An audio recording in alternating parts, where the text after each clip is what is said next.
नमस्कार मित्रों, आप सभी का स्वागत है। इस वीडियो में देखेंगे राष्ट्रपति की आपातकालीन शक्तियाँ। 3 भागों में बांटा गया है। राष्ट्रीय आपात, नेशनल इमरजेंसी, राष्ट्रपति शासन, प्रेसिडेंशियल रूल, वित्तीय आपात, फाइनेंशियल इमरजेंसी। राष्ट्रीय आपात का उल्लेख अनुच्छेद 352 में है। राष्ट्रपति शासन का उल्लेख अनुच्छेद 356 में है।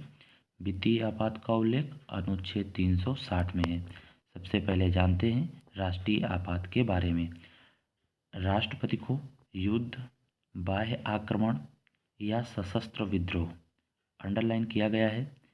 आपको इस तरह इसी क्रम में इन शब्दों को याद रखना है। युद्ध, बाह्य आक्रमण या सशस्त्र विद्रोह से भारत या किसी भाग की सुरक्षा संकट में होने के आधार पर आपात की घोषणा करने की शक्ति प्राप्त है। तो ये कारण है कब राष्ट्रपति द्वारा आपातकाल की घोषणा की जाएगी। तो यहाँ पर लिखा हुआ है युद्ध, बाह्य आक्रमण या सशस्त्र विद्रोह से। और इससे संबंधित तथ्य समझते हैं। अब तक 3 बार राष्ट्रीय आपातकाल लग चुका है। कितनी बार? 3 बार। 1962, 1971, 1975 में राष्ट्रीय आपातकाल की घोषणा कर दी गई है। तो अनुच्छेद 352 के तहत राष्ट्रीय आपातकाल भारत में कितनी बार? तो इसका उत्तर है 3 बार। आइए जानते हैं कुछ प्रमुख तथ्य। 1952 में जब राष्ट्रीय आपातकाल की घोषणा की जाती है, कारण क्या होता है? भारत चीन युद्ध, और उस समय तत्कालीन राष्ट्रपति जो होते हैं वो होते हैं सर्वपल्ली राधाकृष्णन जी। 1971 भारत पाक युद्ध के दौरान राष्ट्रपति होते हैं वीवी गिरि जी। और 1975 में जब राष्ट्रीय आपातकाल होता है तो आंतरिक असंतोष के कारण राष्ट्रीय आपातकाल की घोषणा होती है। और उस समय तत्कालीन राष्ट्रपति फखरुद्दीन अली अहमद जी थे।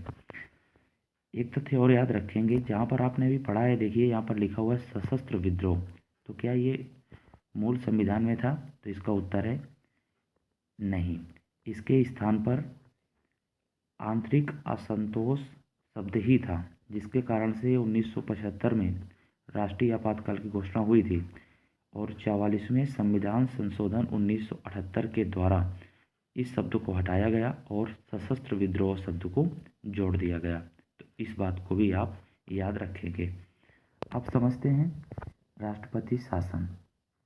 अनुच्छेद 356।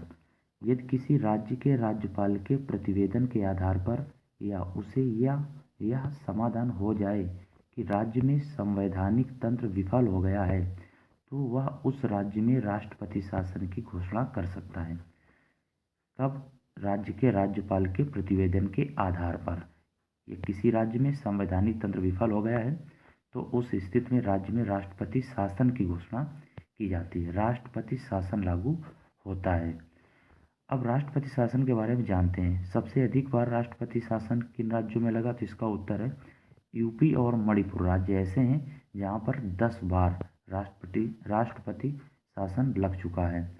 और अगर बात करें सर्वाधिक समय तक राष्ट्रपति शासन कहाँ लागू रहा, तो इसका उत्तर है पंजाब। एक तथ्य और नोट करिएगा आप, अगर पूछा जाए सबसे पहली बार राष्ट्रपति शासन किस राज्य में लागू हुआ, तब भी इसका उत्तर है पंजाब 1951 में। सन भी पूछा जा चुका है 1951। कुछ अन्य तथ्य देखते हैं। इंदिरा गांधी जी भारत की पीएम हैं उस समय, और उनके कार्यकाल में सर्वाधिक 49 बार राष्ट्रपति शासन लगा है। 49 बार, कहीं कहीं 50 भी मिलता है। तो 49 बार राष्ट्रपति शासन लगा है। और इंद्र कुमार गुजराल जी ऐसे पीएम हैं जिनके शासन में एक भी बार राष्ट्रपति शासन नहीं लगा है। छत्तीसगढ़ और तेलंगाना में कभी राष्ट्रपति शासन नहीं लगा है। कुछ बातें और समझ लेते हैं राष्ट्रपति शासन और राज्यपाल शासन के बारे में। बहुत ही महत्वपूर्ण तथ्य है, इसको आप याद रखेंगे। जम्मू और कश्मीर में राष्ट्रपति शासन को राज्यपाल शासन कहा जाता था। जम्मू और कश्मीर में राष्ट्रपति शासन को राज्यपाल शासन कहा जाता था, परंतु धारा 370 हटने के बाद जम्मू और कश्मीर तथा लद्दाख को केंद्र शासित प्रदेश बनाने के बाद इसे राष्ट्रपति शासन ही कहा जाता है। तो ये राष्ट्रपति शासन और राज्यपाल शासन के बारे में आपको जानकारी मिल चुकी होगी। अब जानते हैं अनुच्छेद 360 वित्तीय आपात के बारे में। अगर संघ या उसके राज्य क्षेत्र के किसी भाग का वित्तीय स्थायित्व तथा साख मतलब होता है लोन संकट में है तो वह वित्तीय आपात की घोषणा कर सकता है। कौन? राष्ट्रपति जी के द्वारा वित्तीय आपात की घोषणा की जाती है। भारत में कितनी बार वित्तीय आपात? तो इसका उत्तर है भारत में वित्तीय आपात एक भी बार नहीं लगा है। अगर बात करें राष्ट्रीय आपातकाल कितनी बार? तो 3 बार। अगर बात करें राष्ट्रपति शासन की अगर बात करें तो यूपी मणिपुर में 10 बार और पंजाब में सर्वाधिक समय तक लगा और पहली बार भी पंजाब में ही लगता है। तो ये थे कुछ महत्वपूर्ण तथ्य राष्ट्रपति की आपातकालीन शक्तियों से संबंधित। धन्यवाद।